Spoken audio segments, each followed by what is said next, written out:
messieurs, bonjour. Bienvenue dans cette nouvelle édition du JT Cultures et Marchés. Cette semaine, nous débuterons par le chargement de bateaux français à destination de l'Algérie qui interroge. Nous reviendrons ensuite sur une annonce américaine d'achat de soja par la Chine qui pose aussi question avant d'analyser l'impact sur nos marchés de céréales des récoltes généreuses en Amérique latine. Enfin, nous ferons un point sur les exportations de maïs ukrainien.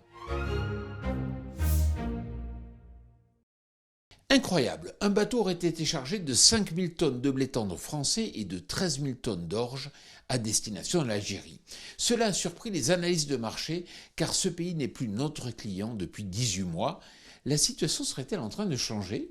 Mais attention, il s'agit de volumes très limités et il faut rester prudent avant de savoir si cela concrétise ou pas une réouverture de ce débouché qui a longtemps été stratégique pour la France.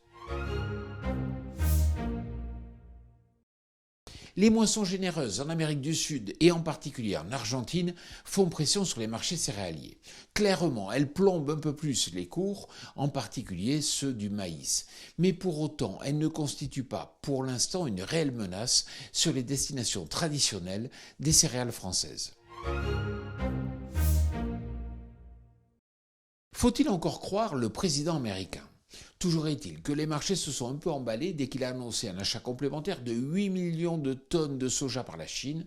Le seul problème est que ce pays n'a pas confirmé officiellement cette déclaration.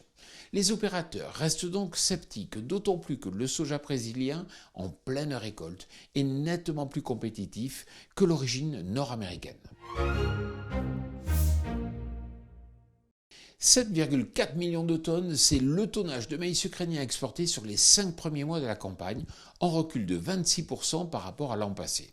Dans le même temps, la production ukrainienne de maïs a été révisée à la baisse à 31,5 millions de tonnes, soit 1 million de tonnes de moins que la précédente estimation. En effet, certaines parcelles n'ont pas pu être récoltées en raison des mauvaises conditions climatiques dans ce pays. Voilà, le JT Culture et Marché, c'est terminé. Je vous souhaite bien sûr une excellente semaine.